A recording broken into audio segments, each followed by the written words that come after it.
Whatever lip service may get paid to this, the Central Committee's recommendations for China's next 5-year plan should temper any hope for change. Consumption is on the priority list at number 3. Items 1 and 2 are manufacturing and technology. That leaves one difficult solution and one bad solution for Europe. The difficult solution is to become more competitive and find new sources of value, as the U.S. does with its technology industry. That means more reform, less welfare, and less regulation.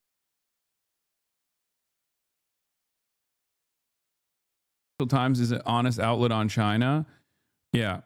Opinion. There's nothing that China wants to import, nothing it does not believe it can make better and cheaper, nothing for which it wants to rely on foreigners a single day longer than it has to. It's true. Which isn't a bad idea. You're beautiful and maybe the best at articulating really complex thoughts. Okay, well, not the best. From Robin Harding. On a recent trip to mainland China, I found myself posing the same questions again and again to the economists, technologists, and business leaders who I met with. Trade is an exchange. You provide something of value to me, and in return, I must offer something of value to you. So what is the product in the future that China would like to buy from the rest of the world? The answers were revealing.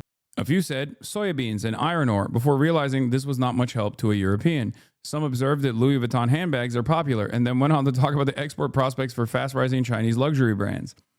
Higher education was another common answer, qualified sometimes with the observation that Peking University and Tsinghua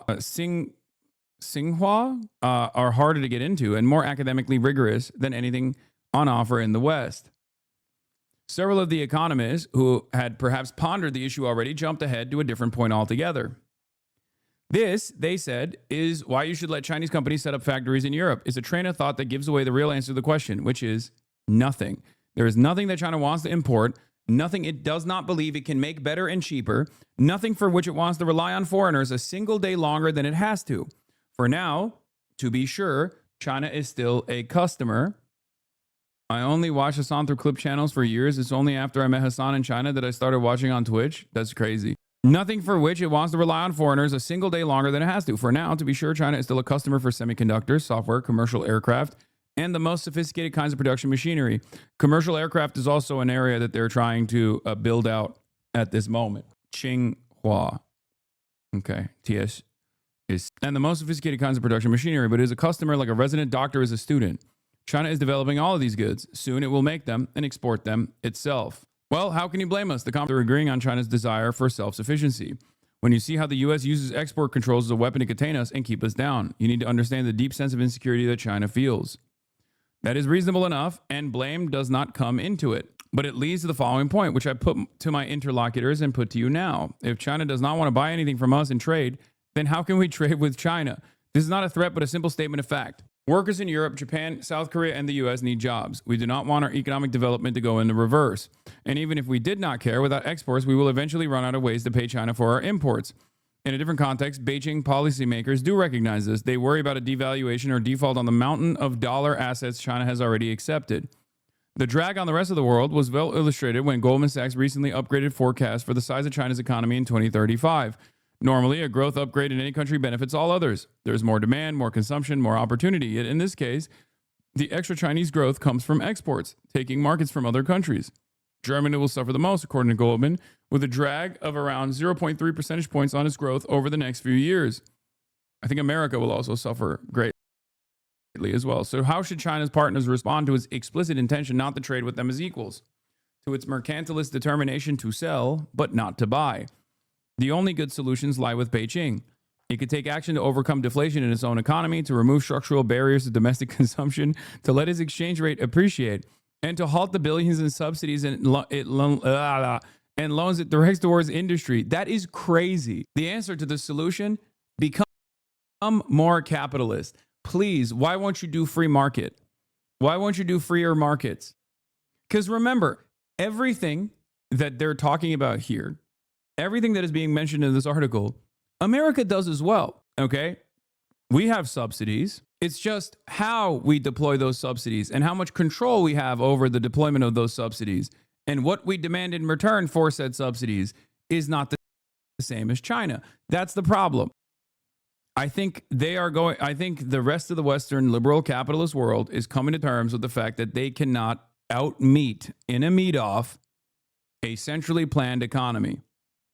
And instead of coming to that conclusion and then moving in the direction of socialization or moving in the direction of central planning that benefits the workers, they are deciding, no, it is actually China that is wrong. They're beating us at our own game. But that's so we have to yell at the referee. We have to cry to the referee to do something. It's bullshit.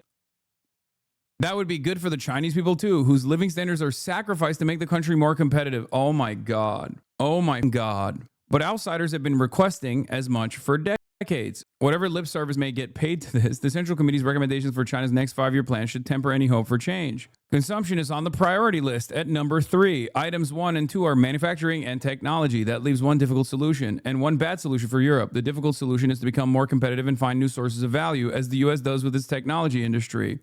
That means more reform, less welfare, and less regulation. China is making us lean more into austerity. Meanwhile, China should do more austerity. Okay, so they're not doing that. So what is it then? I don't understand. It seems like there is another alternative out there. China should do more austerity. Otherwise, the only way to compete against China is if we have more austerity. This is such horseshit, honestly. China wants to buy plenty of stuff from the West, but the stuff China wants to buy, they get banned from. China is forced into pursuing self-sufficiency. And then they have the nerve to write this bullshit that sounds like manufacturing consent for a third opium war. No, that guy factored that in, to be fair. He literally does say that the things that China wants to buy from the West actually stops China from buying, which is why China becomes self-sufficient. He did bring that up in the beginning of the article. Okay, I got a third option. Yeah, invade Venezuela. That's what we should be doing. Third option, invade Venezuela. When all else fails, just invade Venezuela. Not because welfare and regulation are bad per se, but because they are unaffordable given the competition. Okay, how the f does it work in China then? China is stealing our lunch money.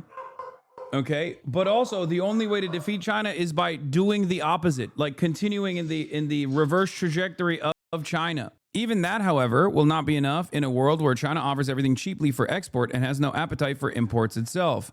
There will simply be no alternative but to rely on domestic demand, which leads to the bad solution, protectionism. It is now increasingly hard to see how Europe, in particular, can avoid large-scale protection if it is to retain any industry at all. This path is so damaging and so fraught, it is hard to recommend it. China absorbed U.S. tariffs, but the U.S. is the only country it regards as an equal, and Beijing is likely to respond aggressively against anyone else who erects trade barriers. It would mark a further breakdown of the global trade system. Yet when the good options are gone, the bad are all that is left. China is making trade impossible. If it will buy nothing from others but commodities and consumer goods, they must prepare to do the same. And on that note, Unk Chunk Weigert, aka Shaky Gurga,